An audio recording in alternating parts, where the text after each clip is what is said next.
Hola, hola y bienvenidos a Por Orejas, el podcast de Motorsport Network que abarca toda la actualidad del Mundial de MotoGP. Yo soy Uri Puigdemont y como siempre, al otro lado del cable están mis dos otros yo. Germán García Casanova, ¿cómo va el invierno? Hola, Uri, pues muy bien. De momento con un poco de frío, pero bien. Aquí esperando ya que empiece esperando que acabe el invierno y empiece la temporada. Estoy ya con ganas. Alberto Gómez, ¿qué pasa? ¿Cómo lo llevas por ahí? ¿Qué tal? Bien, aquí en Madrid también frío, ya frío invernal y también después de esta semanita de parón, con ganas de, trabajando para el año que viene, planificando cosas para el año que viene, pero con muchas ganas de que arranque otra vez las motos, que es lo que nos va, la marcha que nos va. Hablando de marcha, acabó el Mundial, pero no la, no la actualidad, ni los líos, ni los pollos. Nuestro próximo invitado, un invitado que tenemos muchas ganas de poder charlar con él, puede dar fe de ello. Albert Valera, ¿qué tal? ¿Cómo estás? Muy bien, buenos días. Aquí estoy en el calor de Barcelona, disfrutando del buen tiempo y el sol. No, broma. Hace un poquito de frío, he venido aquí a ver a Ricky, al Rocco Ranch, y nada, hemos disfrutado un buen desayuno. Y aquí me habéis cogido. Luego ya iremos de camino a Andorra. Muy bien. Albert Valera, todos los que estamos relacionados de alguna forma con el Mundial, lo conocemos algunos desde hace más, otros desde hace menos, pero ya lleva muchos años. Es agente de Jorge Martín, de Pedro Acosta, de Aleix Espargaró, y se ha convertido en uno de los agentes más influyentes del paddock de MotoGP. En las últimas semanas, seguramente ha tenido que abrir alguna carpeta que no esperaba abrir. Estamos hablando, evidentemente, de la de KTM, de la que Pedro Acosta este año hablamos en 2025, tiene que ser el abanderado, la punta de lanza del proyecto de las motos austríacas, ¿no? ¿Qué ha pasado? Pues que, como todo el mundo sabe, se ha declarado una quiebra en KTM. Estamos hablando de una deuda que asciende más o menos a unos 2.900 millones de euros. Hay un plan de rescate que se tiene que aprobar, pero claro, evidentemente eso genera una incertidumbre que mi primera pregunta es evidente. ¿Cómo puede afectar esta situación? ¿Cómo está afectando? ¿Y cómo está Pedro Acosta, que hace unos meses renovó su compromiso con KTM para el futuro? Y evidentemente ahora pues no sé cómo está, no sé cómo se lo ha tomado, no sé cómo lo lleva. Bueno, gracias por tu pregunta. Sí, la verdad que no ha sido una noticia fácil de digerir. Primero de todo por todas las familias que se han quedado sin trabajo y muchos proveedores también de KTM que probablemente pues no podrán cobrar lo que esperaban y seguro que dependen muchas familias de ello y eso es lo más importante a día de hoy, ¿no? Todo el impacto que ha generado en la economía local, austríaca de allí. Luego, en cuanto al proyecto de MotoGP, por suerte, por lo que nos dicen, el proyecto va a seguir en MotoGP, con lo cual no peligra el no tener una moto para el próximo año. Lo que sí que nos preguntamos en qué condiciones vamos a competir el próximo año, ¿no? Porque, como bien decías, Uriol, en mayo o en junio firmamos un contrato con un proyecto ganador, con una empresa que generaba decenas de millones de beneficio en el año anterior y con un mensaje claro de que estaban en posición y en fortaleza para poder luchar contra el denominador de hoy que es Ducati, ¿no? Esto a día de hoy no es así. De golpe ha cambiado todo en 6 meses y obviamente todos nos preguntamos qué ha ocurrido, ¿no? Es algo que sí que nos preocupa y negar lo evidente sería absurdo. Creo que hay que reconocer y ser honestos y obviamente tanto a Pedro como a mí, como a su familia y a su entorno, nos preocupa la situación actual de KTM y nos preguntamos también qué ha ocurrido en 6 meses. Yo hago un par de preguntas y Alberto, Germán, vosotros disparáis cuando queráis. En estos momentos, ¿en qué punto está la relación entre vosotros, entre Pedro y KTM? Bueno, la relación es buena como siempre. Lo que sí es que nuestra O relación sea, ¿qué con os han KTM, transmitido? ¿Qué os sí, dicen? sí, nuestra relación con KTM al final es con el departamento de carreras, ¿no? Que la cabeza visible o el líder de este proyecto es Pete Beirer. Yo entiendo que Pete tampoco probablemente sabía de la situación que estábamos cuando negociamos el contrato con él en mayo, ¿no? Yo creo que todo el departamento de carreras de MotoGP es víctima de una mala gestión de alguien de KTM, porque obviamente cuando se llega a estos momentos es que ha habido una mala gestión, pero no es una mala gestión del departamento de carreras ni de nadie involucrado en el proyecto de MotoGP. Esto va más a otros niveles de KTM en la que, pues lamentablemente, nosotros hemos sido víctimas y lo más grave es todas las familias que también probablemente se van a quedar sin trabajo, ¿no? Entonces, dicho esto, la relación con Pete, con Aki, con toda la gente del departamento de carreras es muy buena. Es muy buena. Nos transmiten tranquilidad y nos piden paciencia. Y nos piden que, bueno, tengamos paciencia estos 2-3 meses hasta que se apruebe el plan de reestructuración. Y luego el deseo y lo que se espera es que la empresa vuelva a la normalidad, ¿no? Tú comentabas que efectivamente renovasteis vuestro compromiso, el compromiso de Pedro con KTM, en unas condiciones. Pero es Ujú. que todo lo que ha salido de alguna forma viene a anticipar que esas condiciones no se podrán cumplir. Es decir, Pedro renovó después de debutar en MotoGP y petarlo, como se dice coloquialmente, y este año seguramente, aparte de pasar de, digamos, el equipo, no satélite, pero bueno, el segundo equipo de la Sí. formación al equipo oficial, con una serie de garantías que seguramente se le aseguraron, para poder luchar por los objetivos que se había planteado, que no es, digamos, es evidente que era luchar por el título o intentar al menos luchar por el título. Y eso en la situación de precariedad actual o digamos, de congelación a todos los niveles actual, claro, eso no sé yo si podrá cumplir. Claro, eso complica un poco la convivencia. Sí, bueno, yo creo que hay que hacer un ejercicio que es difícil de hacer, pero lo hemos de hacer, que es de confiar en lo que nos dicen. Digo que es difícil de hacer porque obviamente lo que es la compañía de KTM, en su momento cuando negociamos un nuevo contrato, se nos trasladó que eran un gigante y que estaban en posición de hacer frente a Ducati y no ha sido así. Entonces, ahora todo lo que nos digan, pues un poco lo ponemos en cuarentena, ¿no? Obviamente, no porque dependa de los líderes que están a bordo del barco de MotoGP, sino porque al final no depende de ellos, se va de su poder. Así que todo lo que nos puedan decir, sabemos que al final no depende de ellos y que depende de alguien más que está arriba en KTM y que no sabemos cómo va a acabar la situación, ¿no? Con lo cual hay que hacer ese difícil ejercicio de creer, confiar y no anticiparnos a los acontecimientos. Hay que ir día a día, monitorizar y ver realmente qué es lo que va a pasar, ¿no? ¿Crees que ha habido un poco de, no sé, ¿no? Como en las parejas, que cuando se rompe esa relación de confianza, claro, eso deja unas cicatrices, deja unas secuelas que algunas se llegan a sanar y otras tardan más, otras tardan menos y otras no se sanan nunca. O sea, yo supongo que ahora vosotros estáis en esa situación, ¿no? En la de, bueno, a ver, sí, me podéis decir lo que queráis, pero ya me habéis traicionado una vez. Sí, correctamente. No, no lo llamaría traición, pero sí que lo llamaría de una forma, lo definiría como duda, ¿no? Ahora tenemos una duda grande de qué es lo que va a ocurrir. No le quiero llamar traición porque, repito, con las personas que fueron nuestros interlocutores, estoy seguro que ellos no eran conscientes de la situación de KTM, pero al final nosotros firmamos el contrato con la compañía, que es con KTM, y esta situación no es la que había en mayo y nos ha sorprendido mucho y nos genera dudas de cómo va a salir de esta situación KTM y estoy seguro que va a salir, pero en qué condiciones vamos a estar en MotoGP. Realmente tenemos un gran interrogante sobre el futuro y lo que va a pasar este año. No, es que es complicado. Al final, cambiar drásticamente de ser de los más fuertes del sector o el más fuerte a estar ahora en bancarrota en 6 meses, es que hasta mi hija de 4 años me preguntaría, papá, ¿qué ha ocurrido, no? En 6 meses. Yo creo que se lo está preguntando todo el mundo, ¿no? Y eso es lo que me cuesta de entender y lo que nos genera esa preocupación y duda de que todo lo que venga ahora, pues te pone en alerta, ¿no? Realmente te hace dudar, ¿no?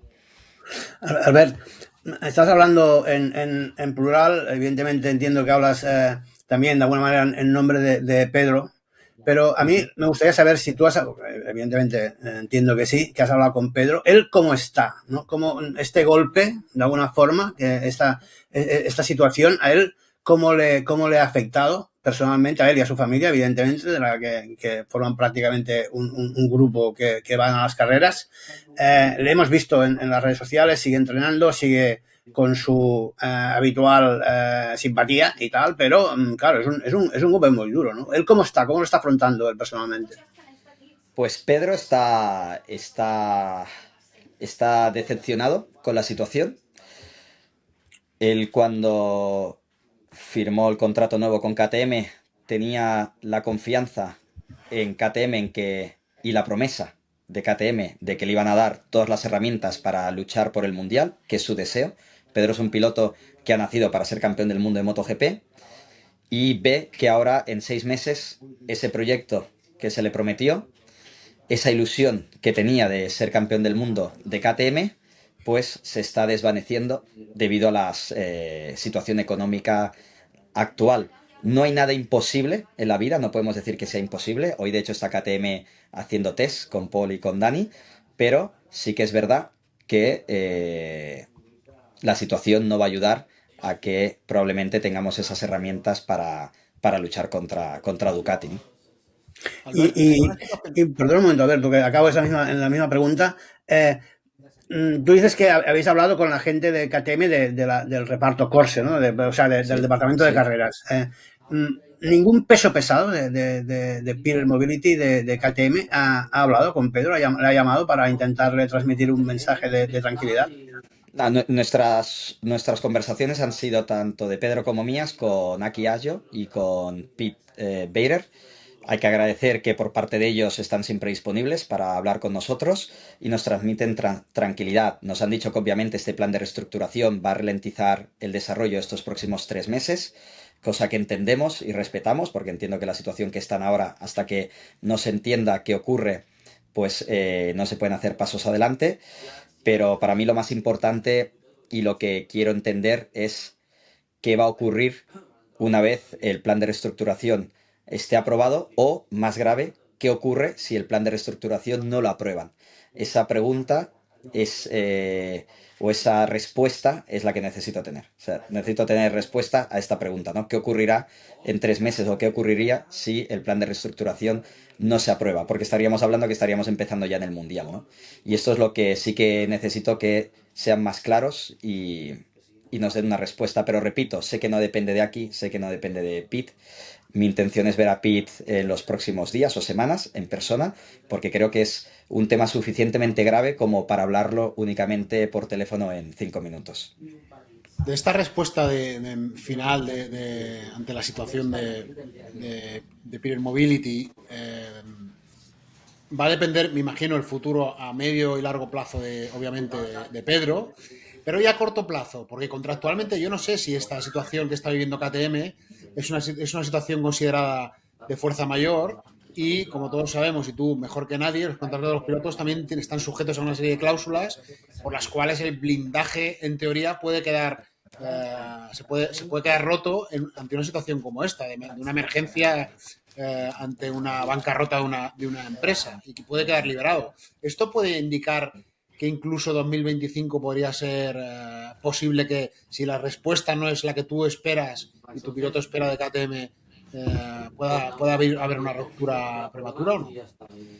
Pensar ahora en romper un contrato para el 2025 es muy difícil.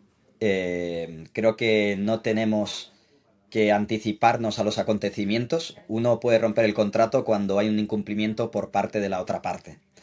De momento KTM no ha hecho ningún incumplimiento de contrato. También es importante tener en cuenta que el proyecto de carreras, lo que es KTM Racing, está en otra empresa aparte, que no es KTM.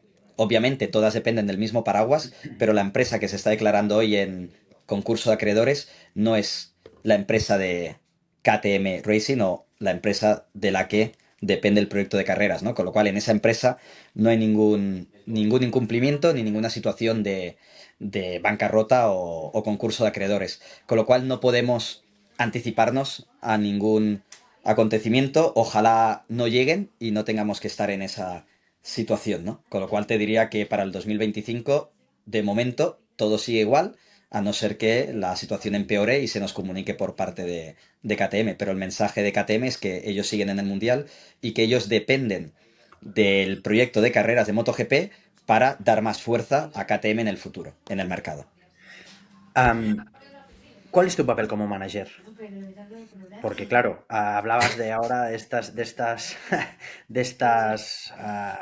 easy, primero tienen que, pero bueno, claro, o sea, como tú bien decías, mis conocimientos jurídicos son más bien limitados, por no decir escasos o nulos, pero de lo que dices se desprende que evidentemente para ir a luchar un incumplimiento de contrato que pudiera liberar a un piloto como Pedro Acosta, primero es necesario demostrar que ha habido un incumplimiento. Ese incumplimiento, para que se lleve a cabo, probablemente tendrá que ocurrir en 2025. Con lo cual, a mí me lleva a pensar que, a menos que pase un cataclismo, Pedro Acosta en 2025 estará en KTM. Otra cosa será lo que pase en 2026, pero ¿es descabellado pensar eso o crees que es razonable? Correcto. Yo creo que hay que darles el beneficio de la duda a KTM y confiar en lo que nos están diciendo, que es que el proyecto sigue igual, que el 2025 van a seguir apostando en darle el mejor material a Pedro, a pesar de estos 2 meses o 3 meses de ralentización, ¿no?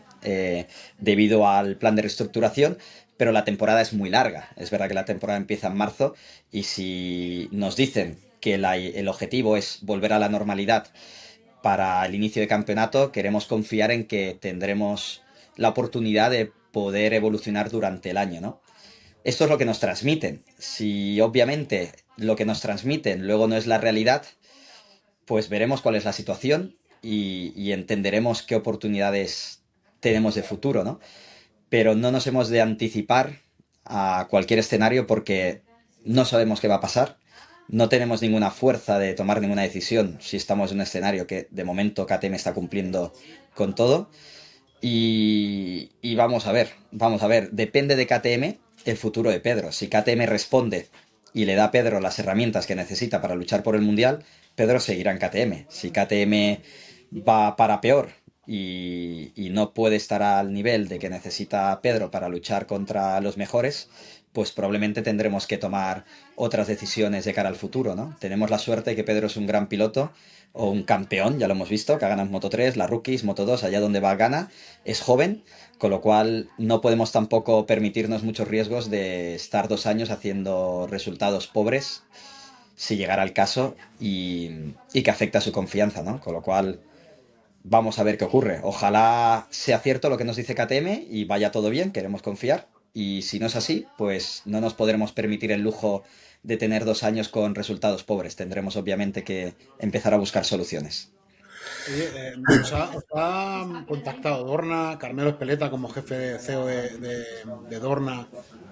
¿Os han tranquilizado? ¿Os han mandado algún mensaje de tener paciencia? ¿Os da alguna información que ellos puedan tener extra y más en profundidad respecto a la situación de KTM o no? No, de momento no hemos hablado con Dorna, sí que es verdad que hablé con Carlos Ezpeleta y me dijo que lo que necesitara lo llamara, que los llamara sin problema, tanto a Carmelo como a él, pero no he querido molestarlos todavía porque al final, repito, tenemos que confiar en lo que nos dice Pete Bader y ir a por ello. Tenemos un contrato con ellos y de momento no han hecho ningún incumplimiento y queremos confiar. Luego veremos si realmente es lo que nos dicen o no, pero la situación que nos transmite es que el proyecto siga adelante y que cuando empiece el año van a estar otra vez en condiciones de poder evolucionar.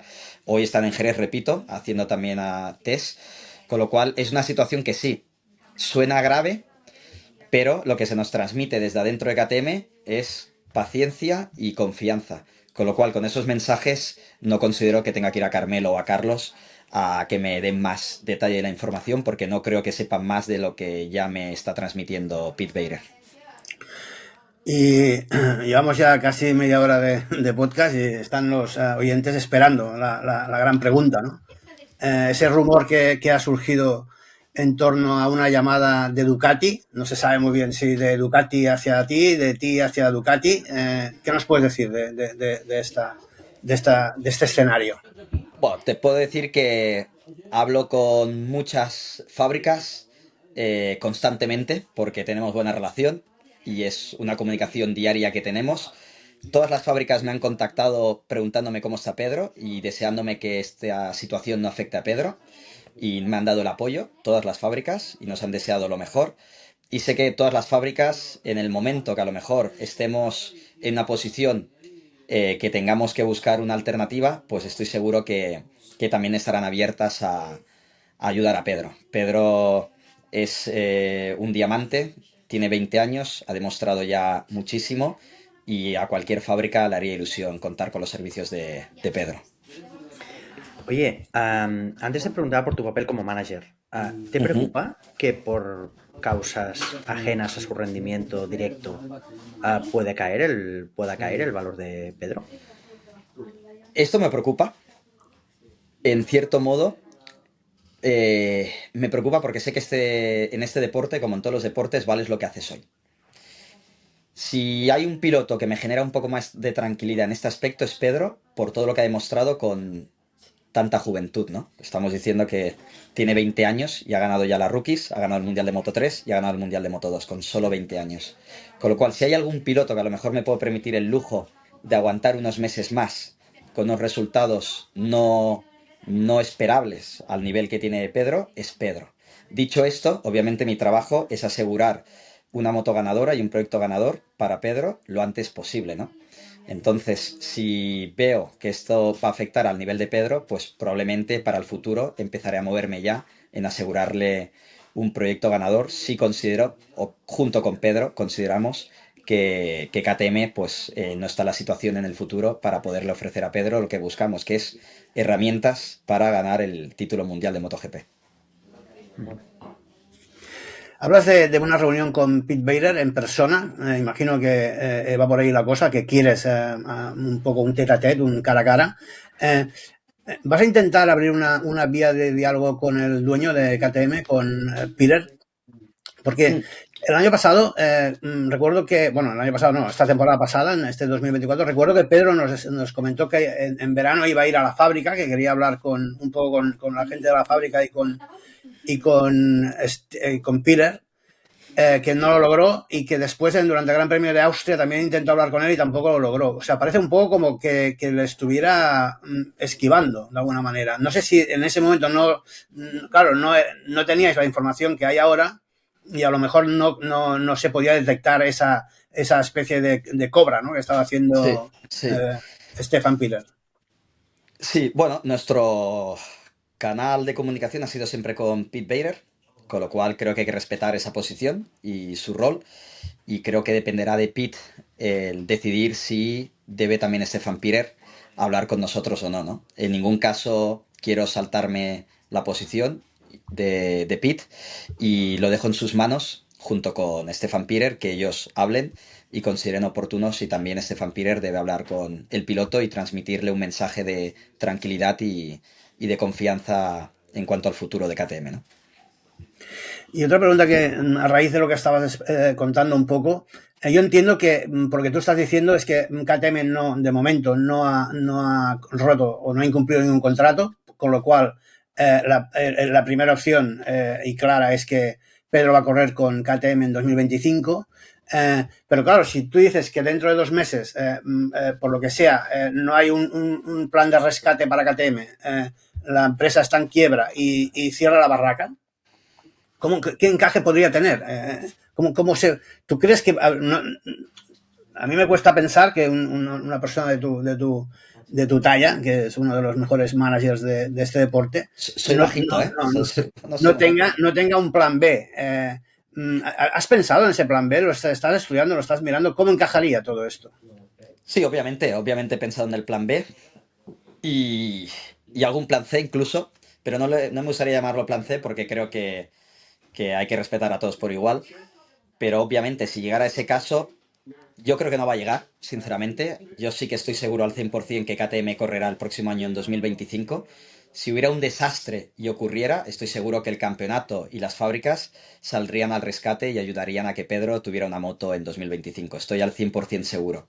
No obstante, yo creo que esto no va a ocurrir. Yo creo que el gobierno ayudará y rescatará y ayudará a KTM en su rescate. Y si no fuera así, yo creo que hay muchos accionistas también de otros países, incluso de fuera de Europa, que también estarán interesados en entrar y en ayudar a KTM a que vuelva a ser lo que era.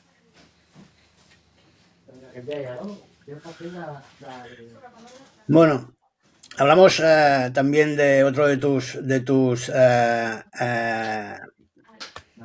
representados, de Jorge Martín, que ganó el Mundial un poco. Sí, es una pena que hayamos tenido que arrancar Sí, con Sí. el la tema. primera vez que te tenemos aquí no ha sido para celebrar ese Mundial tan merecido, sino para hablar del tema de Pedro Carteme. Hablamos de ese Mundial. Lamentablemente, las malas noticias siempre tienen más morbo. Es así. Bueno, a Sobre ver, todo el también es primer verdad campeón madrileño de la historia de MotoGP. Exacto. que ya estamos. Que la actualidad manda un poco y y por desgracia la celebración fue bastante pim pam con Jorge. Pero bueno, Germán, dispara porque tenemos. No, era un poco la pregunta, ¿no? ¿Cómo viviste esta temporada de un poco de altibajos y de tanta tensión, ¿no? Porque realmente, si haces un poco una reflexión del año de Jorge Martín, que ha sido campeón del mundo, un año en el que el fabricante Ducati lo ha rechazado por segunda vez, un año en el que corría con un equipo satélite, un año en el que el equipo satélite acabó peleado con la fábrica y se acaban separando. Claro, es que parecía prácticamente imposible que la situación para ser campeón del mundo. Sí, bueno, como decíamos antes, no hay nada imposible. Nos hemos de inspirar en ello ahora con nuestra situación de Pedro y KTM, en Para lo lo que ha bueno y hecho para lo Jorge malo. con Pramac, para lo bueno y para lo malo. La verdad que ha sido un año, sí, de diferentes emociones, subidas, bajadas, pero con un final muy feliz, un final que creo que hemos ganado todos. Ha ganado Ducati, porque ha demostrado que han sido unos señores permitiendo a Jorge luchar con las mismas armas que Pecco a nivel de moto y demostrando que el proyecto de equipo satélite puede funcionar muy bien hasta tal punto de convertirse en campeón del mundo. Ha ganado Pramac, que han sido, como te diría, la película 300, ¿no? Siendo pues un número inferior a lo que es un equipo de fábrica, pero con las mismas armas, pudiendo luchar y haciéndose más fuertes y unidos y pudiendo llegar al objetivo que ha sido ser campeón del mundo, ¿no? Ha sido un gran equipo, Prima Pramac, y hay que estarles muy agradecidos del gran trabajo que han hecho, no solo técnico, sino también a nivel emocional y mental con Jorge, ¿no? Y luego Jorge ha ganado, un piloto que yo creo que siempre se ha sabido sobreponer a los momentos más difíciles. Se pudo ver ya cuando se rompió en Moto 3 y acabó ganando el Mundial. Se rompió también 9 huesos, se rompió en Portimao y llegó luego, ya creo que a las 3 carreras en Austria ganó su primera carrera. Es un piloto que en estas situaciones yo creo que se crece aún más y creo que la situación que vivió del rechazo, ¿no? Y la negativa final de Ducati de subirlo al equipo oficial, creo que esto le liberó porque fue algo que él deseaba tantos años y que tanto si había una respuesta positiva como negativa ya le liberó, ya no tuvo que pensar más en ello y le permitió fluir, ¿no? Y le permitió centrarse únicamente en su objetivo que era ser campeón del mundo con su equipo, con el Prima Pramac. Lo has dicho muy bien, Germán, es la segunda vez que nos rechazan. Me acuerdo que cuando finalmente decidieron subir a Enea y no a Jorge al equipo oficial, me acordaré siempre lo que dijo Jorge al equipo suyo personal y a su equipo a Pramac, ¿no? Dijo, es nuestra oportunidad de hacer historia ganando un mundial de MotoGP con un equipo satélite. Él vio en un problema, vio una gran oportunidad y así la ha convertido, ¿no? La ha convertido en la oportunidad que ha sido ser campeón del mundo de MotoGP con Pramac. Así que sí, es de admirar la fortaleza de Jorge y cómo ha sabido gestionar esta situación y cómo ha convertido una situación tan negativa que le podría haber comido, ¿no? En tristeza y pena, en saber olvidarse y centrarse en su objetivo que era ganar el título. Y está súper agradecido a Ducati en que le haya permitido lucharlo hasta el último momento. Este título mundial se fragua o se gana, para ser más exactos, en Mugello, cuando todo se desencadena y finalmente, como dices tú, Jorge se libera de cabeza y dice, bueno, esto es lo que tenemos, no me han vuelto a escoger a mí, me voy a Aprilia, ahora voy a por todas. Ahora voy a intentar demostrarle por qué me deberían haber escogido a mí. ¿Crees que ahí en Mugello se gana? Y luego, la segunda parte de la pregunta es,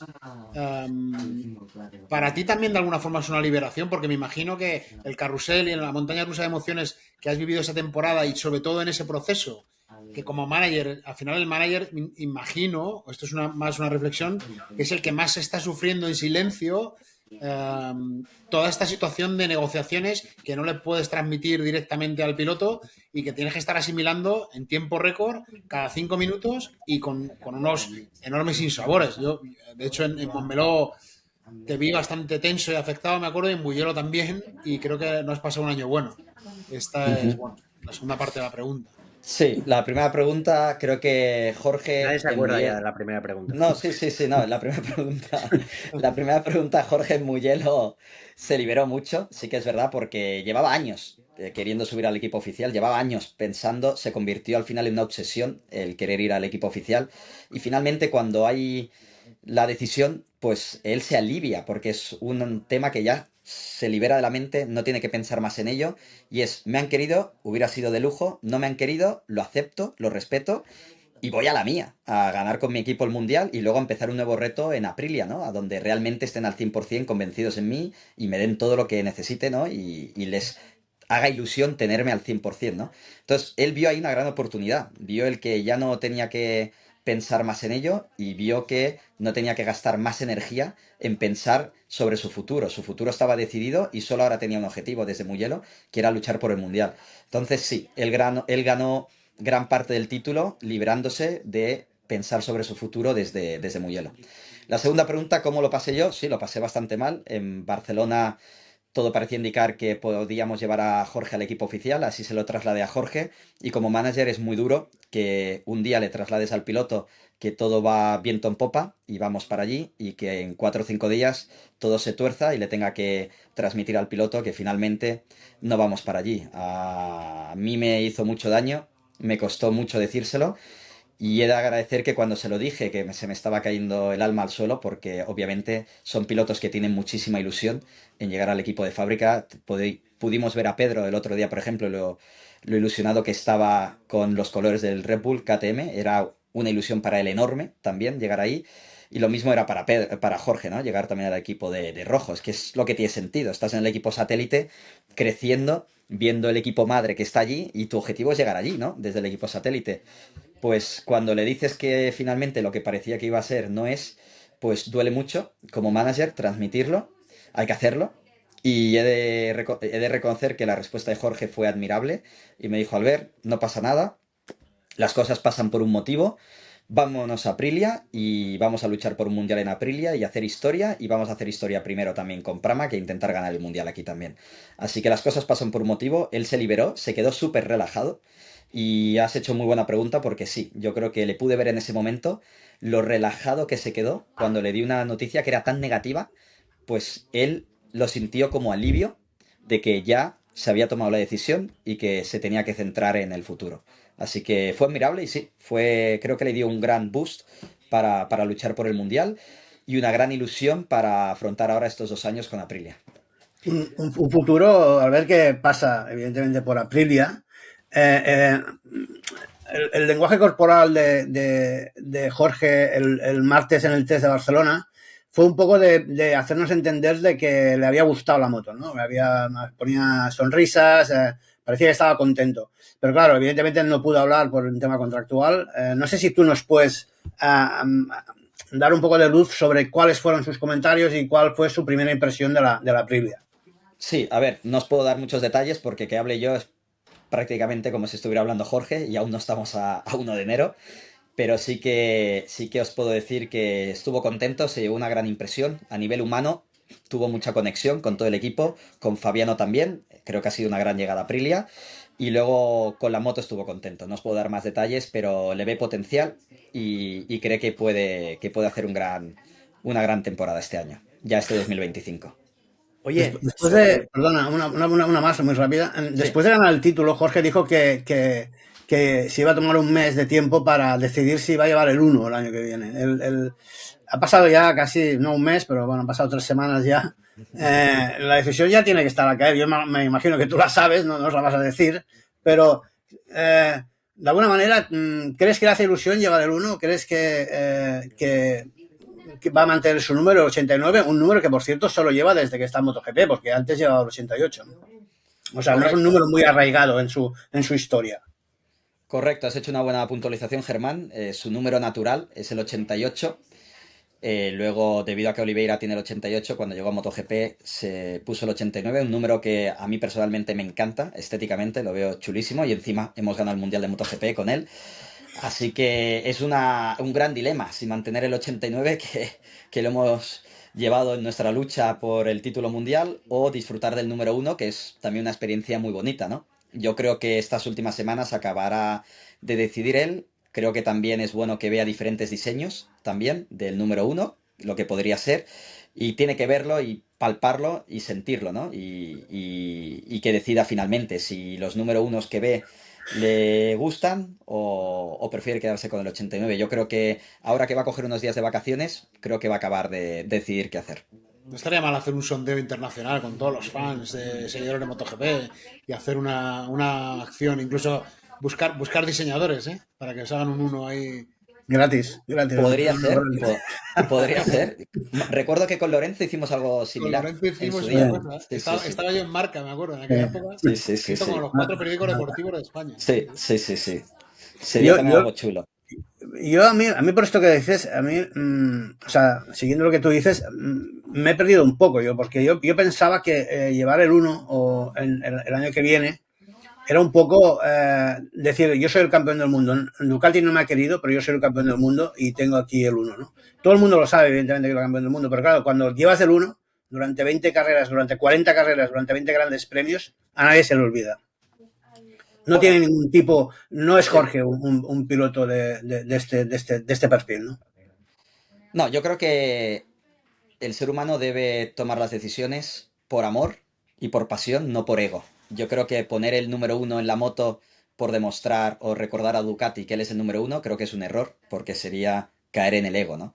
Yo creo que él tiene que llevarlo porque le haga ilusión y porque cada vez que se suba a la moto diga qué afortunado soy de haber ganado el título mundial, ojalá pueda hacerlo con Aprilia ahora. Yo creo que tiene que ser más un factor motivacional que un factor de ego o de demostrar o recordar a cada uno o a cada persona que él es el número 1. Yo creo que número unos son volátiles, digamos, ha ganado Jorge el Mundial ahora y ahora tenemos que demostrar que seguimos siendo campeones como siempre lo ha demostrado Jorge y ahora su primer objetivo es ser el mejor piloto de Aprilia y plantar cara a las Ducati. ¿Que el número 1 le da más motivación y le hace ilusión? Pues fenomenal, adelante. Pero cada año es un año diferente y yo creo que hay que disfrutar lo que ha hecho este año. Y si parte de este disfrute es llevar el número 1 en la moto, se lo merece, obviamente, se lo ha ganado. Y si le hace ilusión, que vaya a por ella. Oye, simplemente una reflexión que manda narices que Ducati, con un piloto que se va, se haya portado tan bien y haya mantenido su palabra hasta el final, una palabra en la que muchos no creían, y que KTM no haya podido cumplir la palabra que le prometió a un piloto que se queda. Ah, es una reflexión que al menos a mí me llama la atención. No sé si te la has hecho o no. Sí. A ver, repito, hay que estar muy agradecidos que Jorge ha tenido todas las herramientas para luchar con Ducati. Hay que estar agradecidísimos y darle las gracias, porque la verdad que todos creíamos que iba a ser más difícil una vez hubo la decisión en Mugello y la verdad es que ha sido muy bonito para el campeonato la batalla que han tenido, ¿no? Incluso Marc en muchas ocasiones también ha estado en dichas batallas, ¿no? El tema de Pedro, yo no lo veo como no cumplir la palabra por parte de las personas con las que nosotros hemos negociado. Repito, yo creo que todas las personas involucradas en el departamento de carreras han sido víctimas de probablemente una mala gestión y no les puedo echar nada en cara a ellos porque al final con las personas que yo he hablado, yo creo de corazón que en ese momento, de la forma que me vendían el proyecto, ellos lo veían así y lo creían así. Y yo creo que ellos ahora mismo deben de estar pasando un muy mal momento, si no, incluso peor que Pedro. Una cosa sobre esto. Tú eres una persona que los que te conocemos sabemos que duermes poco. Duermes poco por una Ujú, cuestión de naturaleza. ujú. Evidentemente, todos los líos tanto el título de Jorge, la negociación con Ducati, como lo que está pasando con KTM, mucho no deben ayudar a conciliar el sueño. Pero ¿te has puesto en la tesitura de que, por decir dos, Pedro y Jorge Martín se puedan jugar el título? Ya me lo ha preguntado varias gente esta pregunta. Sería bestial. Sería muy bonito. Bendito problema. Obviamente dormiría menos, probablemente de lo que duermo. Pero yo creo que creo no, estoy seguro, se respetan mucho, se admiran el uno al otro. Recuerdo Jorge en Tailandia que me dijo, hostia, he ido detrás de Pedro y cómo va. ¿En Tailandia o en Japón? Creo que fue en Tailandia, que lo había visto en pista y me dijo que iba de forma espectacular, que tiene un talento enorme. He visto veces a Pedro también diciéndome cómo hace Jorge esta pole position, que es espectacular la explosividad que tiene. O sea, los dos a nivel de pilotaje se admiran, se respetan como personas también. Y yo creo que si llega esa rivalidad les hará más fuerte el uno al otro. A mí me quitará algunas horas de sueño, pero a la vez lo disfrutaré. Sería un lujo, un lujazo y un privilegio ver a los dos luchando por mundiales y que haciéndonos vibrar a todos los que disfrutamos de este deporte. Sí, pero esto está muy bien. Esto es un mundo de fantasía, el mundo de Piripón, y está muy bien, muy bien. Ahora va el lado malo de la situación. Sí. Claro, ¿cómo se conjuga? Yo intento ponerme en tu papel de manager. ¿Cómo se conjuga? Llevar, primero, a varios pilotos de MotoGP dentro de una misma categoría, que son gallos dentro de un mismo corral, al final, porque los egos están siempre presentes y la competitividad está al máximo nivel y a flor de piel. Y en el supuesto caso en el que empieza a haber conflictos en pista, se pueden tocar, uno le tira al otro. Claro, ahí, esta situación, ¿cómo se gestiona, Albert? Porque a mí es algo que me preocuparía, ¿no? Como manager. No te quiero. Estoy sacando un poco el lado malo, ¿no? De la Sí. Pero creo que es una realidad por la experiencia que tenemos todos en el paddock y que hemos vivido todo este tipo de conflictos de gente que eran muy amigos y han acabado siendo muy enemigos. Entonces, esto, ¿cómo se gestiona como manager? Obviamente te voy a poner el ejemplo. Cuando Peco y Jorge el año pasado empezaron a luchar por el Mundial, ahí hubo un distanciamiento personal entre ellos de dos pilotos que compartían habitación en Moto3. ¿Por qué? Porque luchas por el mismo objetivo y hay esa rivalidad, ¿no? Eso va a llegar con Pedro y Jorge. Y cuando haya esa rivalidad, obviamente habrá un distanciamiento. Pero no perderán el respeto. Obviamente, seguramente no les apetezca irse a cenar el uno con el otro cuando están luchando por el mundial. Es obvio, son rivales. En pista son rivales y no puedes pretender que tu rival sea tu principal amigo. Pero lo que intento inculcar yo como manager es que haya respeto. Que haya respeto y basta. El resto, cada uno tiene sus amigos, tiene sus novias, su familia y tienen que hacer su vida personal con su propio entorno. Es así. Y luego, a nivel mío, conflicto de interés, no lo hay, porque ni yo piloto la moto, ni yo preparo la moto como ingeniero. Yo hago contratos. Les traigo contratos y les traigo patrocinadores y les creo un círculo personal que cada uno tiene el suyo propio, en el que intentamos que tengan los mejores servicios y disfruten también de esta experiencia en MotoGP. El resto depende del ingeniero que le ponga la moto a punto y depende del piloto que sepa pilotarla bien y no cometa errores. Ahí ya no es una responsabilidad nuestra. A raíz de esto, perdón, Alberto, porque a mí también te afecta a ti, Alberto, esto. Vosotros dos, Albert Valera y Albert Gómez, que estabais en Yamaha, los dos, o sea, estabais trabajando con Lorenzo el último año de Yamaha, por ejemplo, en 2015 en Valencia, cuando pasó lo de Rossi, la temporada de Rossi 2015, la 2014, la 2013. En aquella época, el Mundial de MotoGP era un campeonato donde los pilotos se odiaban entre sí, o sea, no se podían ni ver, se insultaban y se peleaban en las ruedas de prensa. Recuerdo una rueda de prensa en Misano que Jorge y Rossi se dijeron de todo, con Pedro en medio. Pedro estaba en medio ahí. Totalmente flipado. Sí. Ahora en cambio, el Mundial de MotoGP parece unos juegos florales, o sea, que son amigos, todos se respetan, todos se llevan bien, todos se hablan. Ostras, realmente, no una vergüenza, no, pero realmente son dos formas de entender el deporte muy diferentes, ¿no? ¿Cuál era mejor a nivel comercial? Tú que eras un poco el manager de Lorenzo en aquella época, un poco no, el manager de Lorenzo, y ahora tú eres manager de varios pilotos. ¿Qué era mejor a nivel de impacto entre los aficionados, de los fans, de seguimiento del campeonato? ¿Las hostias o los abrazos? Yo creo que las hostias dan mucho más clics. Hombre.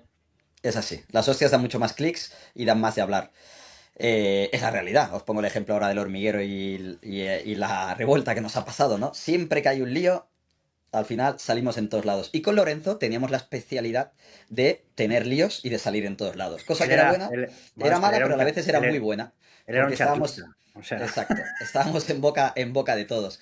Con lo cual, sí, yo echo de menos esos días, pero no hay que forzarlos hoy en día. Yo creo que antes los pilotos vivían en diferentes sitios. Ahora Andorra hay allí la mitad de la parrilla de MotoGP, no solo españoles, sino sudafricanos, australianos, están ahí la mitad.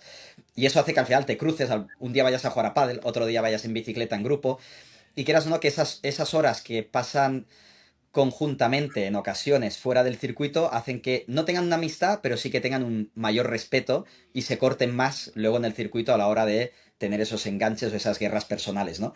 En el caso de Pedro Acosta, es un piloto que vive en Murcia y que no va a generar ese vínculo personal con ningún piloto, ni incluso ni con los que tenemos nosotros en la misma empresa o agencia, ¿no? Hay respeto, como decía antes, es lo que siempre intento inculcar, pero son rivales, no hay que olvidarlo, entonces no tienen que ser grandes amigos, es la realidad. Entonces yo creo que con Pedro vamos a vivir situaciones divertidas que nos trasladen a la época de Lorenzo, Rossi, Pedrosa, Stoner. Yo creo que con Pedro vamos a tener momentos divertidos. ¿divertidas te refieres a hostias? Momentos divertidos. Depende la hostia, puede ser divertida también. Así que creo que Pedro es un carácter que puede dar mucho juego y puede aportar mucho a MotoGP. Es una persona que dice lo que piensa en todo momento y que debido a que no vive en Andorra tampoco tiene ese vínculo personal que pueden tener otros pilotos entre ellos, ¿no? Y esto le va a dar a él la libertad de poder expresar lo que él considere en cualquier momento. Ya lo ha hecho y lo seguirá haciendo en el futuro. Te recuerda un poco también a Jorge Lorenzo en ese sentido, que es un poco más lenguaraz, que no le importa soltar un taco en depende qué Hmm. situación, no le importa enfrentarse en una batalla dialéctica ante los medios con otros pilotos. Te recuerda más a ese estilo, porque también es verdad que da la sensación de que los últimos años, yo lo viví dentro de los equipos, es como que el discurso de los pilotos cada vez está más guionizado por la fábrica y por el equipo, ¿no? Un poco como ocurre en Fórmula 1. Por eso quizá esta falta de personalidades o de caracteres un poco más Sí, transparentes y más, ¿no? Más Espontáneos. directos. sí, sí. La verdad es que en los últimos años se ha inculcado mucho que escuchemos a los jefes de prensa de los equipos, como tú, Alberto, ¿sabes? Y entonces, pues hemos tenido que estar más ordenados, ¿no? En lo que digamos, ¿no? Porque hay personas como Alberto, que es un gran profesional, que nos dicen, hay que decir esto y no hay que salir, que si no la fábrica se enfadará, ¿no? Y entonces intentamos que sean niños buenos nuestros pilotos. Pero bueno, fuera bromas, yo creo que Pedro, sí, es un carácter que puede recordarnos al pasado y de hecho yo a veces le hago bromas y le llamo mi Lorenzo 2.0, ¿sabes? Porque en muchas cosas me recuerda a él. Oye, me gustaría, ahora que sacáis el nombre de Lorenzo, ¿tú crees que Aprilia, volviendo un poco a Martín, ¿tú crees que Aprilia con el fichaje de Martín intenta, aunque no voluntariamente, pero busca un poco lo que buscó Ducati en su día en 2017 cuando ficha a Lorenzo? Es decir, eliminar con todo el respeto a Aleix y a Maverick, ¿eh? Pero un momento, hasta cierto punto, eliminar de la ecuación del equipo que evidentemente forman la moto y el piloto, eliminar la cuestión piloto, es decir, tenemos al campeón, ahí ya no hay ningún tipo de discusión, vamos a centrarnos en la moto, que yo creo que es un poco lo que buscó Ducati cuando apostó todo por Jorge Lorenzo. Sí, obviamente cuando ficharon a Jorge no era campeón del mundo de MotoGP todavía, pero había luchado hasta el final contra Pecco Bagnaia el año anterior por un título mundial de MotoGP. Esto te da una experiencia extra. Más allá de entrar si Jorge tiene más talento o no que Maverick y que Aleix, que yo creo que obviamente Jorge probablemente tiene un punto más. Maverick y Aleix han hecho grandes cosas. Aleix es piloto mío también y lo que ha hecho en los últimos años es espectacular a nivel de resultados. Maverick también ha hecho muy buenos resultados.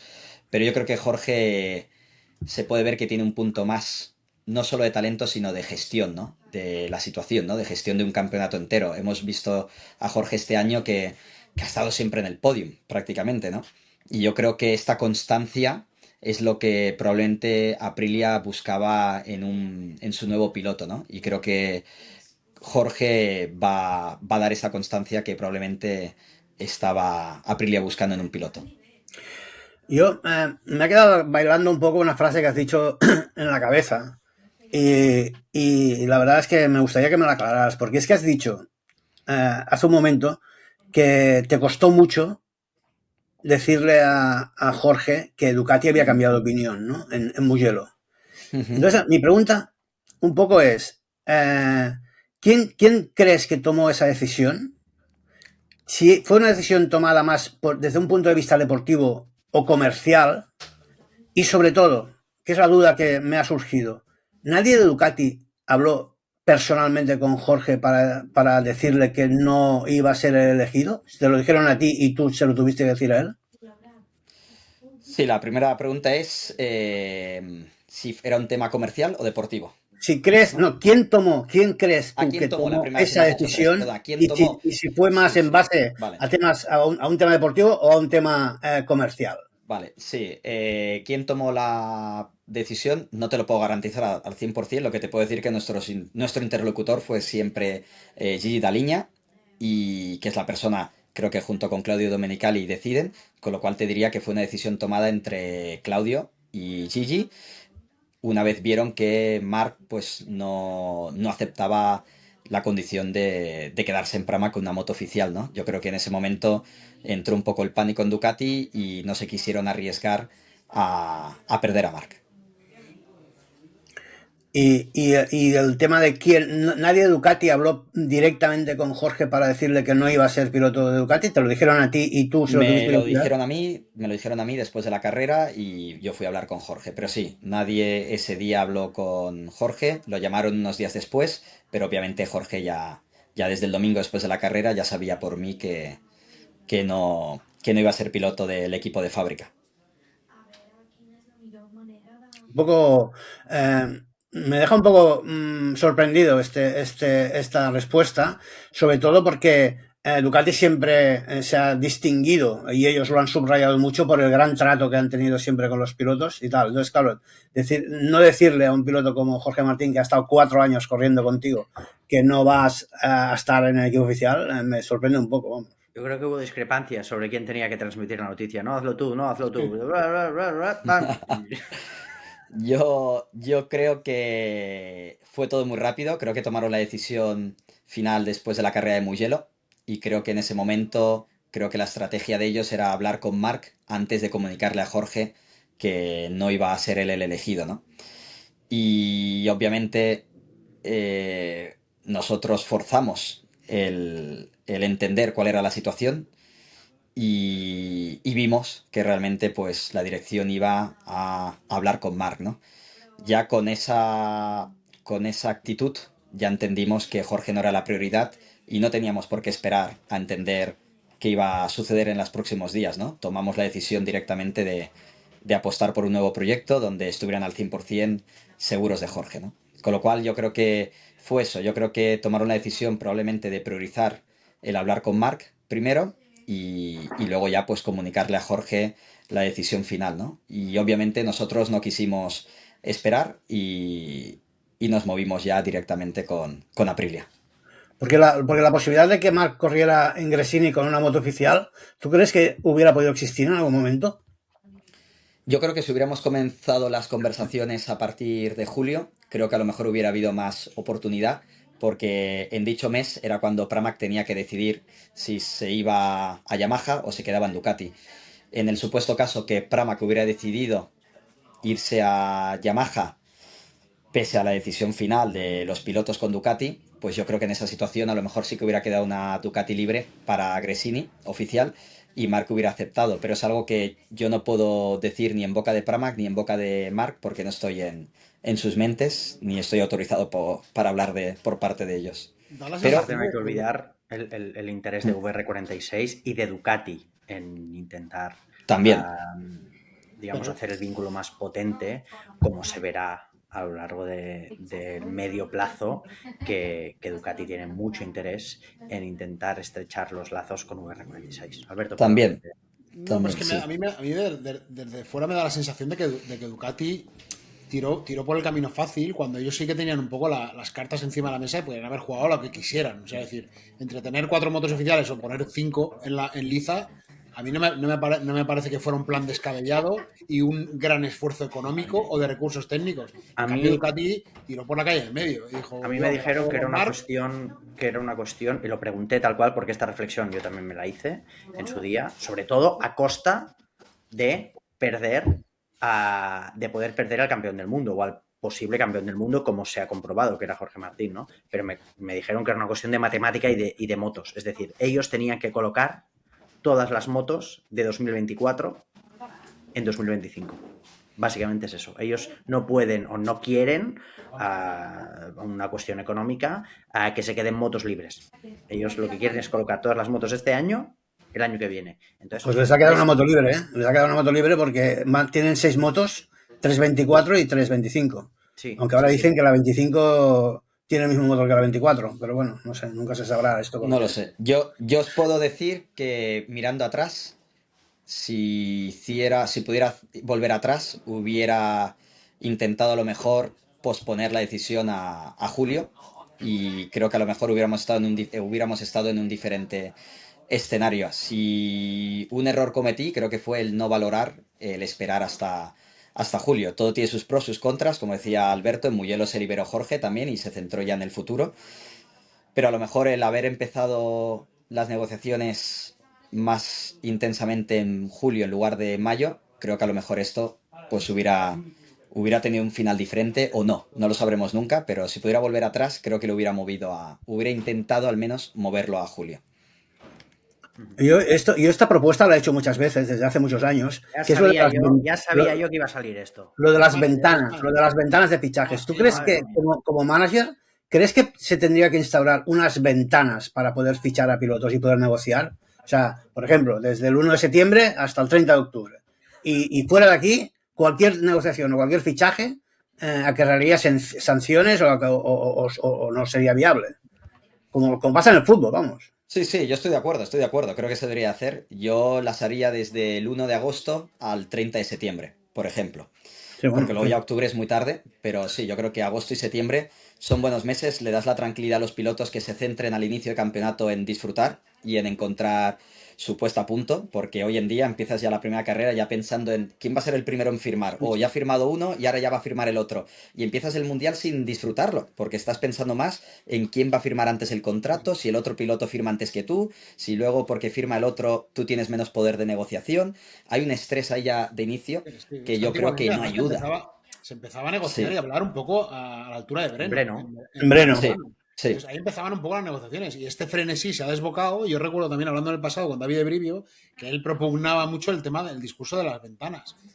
Ya, bueno, pero pues me hace gracia que lo diga Brivio cuando fue precisamente su piloto el que empezó a negociar un año antes. Porque Rossi fue el primer piloto que hizo una renovación un año antes.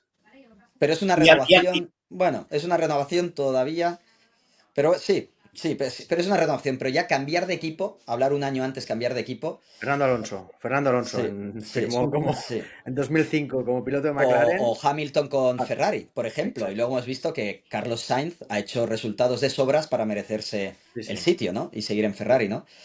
Yo no puedo hablar porque en el 16 empecé a negociar con Ducati antes de empezar ya el Mundial. Que fue Yamaha. Por eso decía lo de Brivio, porque Brivio en esa época estaba en Yamaha, que fue Yamaha la que empezó a una batalla entre Lorenzo y Rossi a ver quién renovaba antes. Y llegó un punto que Rossi renovaba 2 años antes. Ya, pero también acordaros que fue Brivio, o contribuyó Brivio a que Jorge debutara en MotoGP con Yamaha un año antes de el segundo título de 2,5. O sea, cuando ni siquiera, si no recuerdo mal, había ganado el primer título de 2,5. O sea, que aquí que no corre vuelo. Fermín con Ducati, por ejemplo, ganó 4 carreras hace 2 temporadas ahora y firmó, ¿no?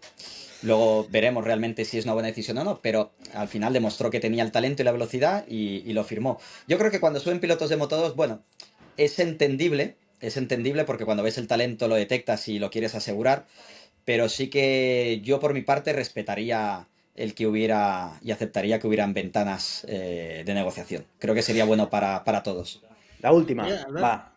Albert, tengo una pregunta respecto de Jorge Lorenzo. ¿Cuánto curte como manager empezar tu carrera con Jorge Lorenzo? y pasar todas las vicisitudes que has tenido que pasar en los últimos años. Y también, ¿qué crees que hubiera ocurrido si Lorenzo hubiera terminado en Suzuki cuando salió de Ducati y tras aquellas primeras Sí, negociaciones? pues que ahora estaría exactamente donde está Alberto, porque...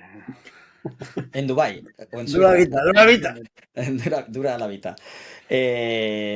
Con Lorenzo fue una pasada trabajar con él. La verdad que yo no me lo esperaba. Yo venía del mundo de la visita médica, estaba en Johnson Johnson y pasé de representar medicinas en el hospital a representar personas. Una persona. Una Johnson persona, Jorge Johnson Lorenzo. es el Sí, de los capilares también. exacto, Ah, exacto. En vale. Janssen estaba, en la división de Pharma. Ah, Exacto. Los de la vacuna para el COVID hicieron una. Ahí estaba. Entonces, yo recuerdo que me llamó, me dijo, vente conmigo 4 añitos y luego te vuelves, ya, pero quiero un equipo joven, un equipo nuevo en torno a mí, y luego me retiraré joven. Al final no se retiró joven, hicimos, bueno, joven, se podría Bueno, haber hecho un bastante par de joven, años más. Sí, pero se quería retirar aún antes de inicio, era la idea Con es 22. que tenía, pero luego al final, y la verdad es que siguió ganando mundiales, ganó en 2012, ganó en 2015. Hicimos un equipo, yo creo que en ese momento cuando él pensaba que no sabía si iba a durar muchos años o no, es porque le faltaba un equipo suyo, hecho por él mismo, que le diera esa felicidad, ¿no? Y estabilidad, ¿no? Y yo creo que por eso me llamó y me ofreció trabajar con él. Y fue la verdad que una gran oportunidad que siempre le estaré agradecido. Gracias a él estoy hoy hablando con vosotros y disfrutando de este mundial y de mis pilotos, que lo pasamos todos muy bien juntos, pero todo esto es gracias a que cogió el teléfono y me llamó un día, me dijo, vente a comer conmigo, y me acuerdo que fuimos a comer en Diagonal, al japonés del Rojo, y ahí me dijo si me quería venir con él, claro, me pilló en shock, yo me iba a hacer un MBA en ese momento, así que me pilló en shock y nada, me dio 2, 3 días para decidir, siempre me acordaré. Y ahí empezamos la aventura, ¿no? Y luego vi a Germán, fue el primer periodista que conocí, en la cola de Vueling, en Ámsterdam, en la carrera de Assen, después de que Jorge se cayera o le tirara a Bautista, si mal no recuerdo, en la primera curva, en la salida. Que Germán, por cierto, algo le dijo a Jorge que lo cabreó y por eso me acuerdo, me Sí, acuerdo lo que fue el tenía siempre primero que cabrón. conocí.